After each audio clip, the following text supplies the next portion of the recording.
আপনাকে যে হুজুর বলেছে আপনি মুসলমান, আপনার নাম আব্দুল্লাহ, ওই হুজুর বোকা। যে আপনাকে বলছে, যে আপনার বিয়ে পড়াইতে গেছে, ও বোকা। যে জানে যে আপনি নামাজ পড়েন না, কি পড়েন না, আর আপনাকে লা ইলাহা ইল্লাল্লাহ পড়ে কবরও দিচ্ছে, লা ইলাহা ইল্লাল্লাহ পড়ে আপনার বিয়েও দিচ্ছে, ও হুজুর বোকা। ও নিজেই হুজুর না, ও নিজেই কিনা। কারণ সবচেয়ে বড় হুজুর কে? মানুষদের মধ্যে সবচেয়ে বড় হুজুর কে? জনাবে মুহাম্মাদুর, একটু জোর বলেন, জনাবে মুহাম্মাদুর।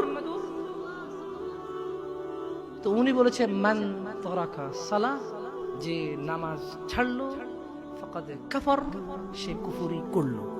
তো এবার আপনি গেছেন ওকে লা ইলাহা ইল্লাল্লাহ বলে বিয়ে পড়াইতে। আরে ওর কিসের বিয়ে?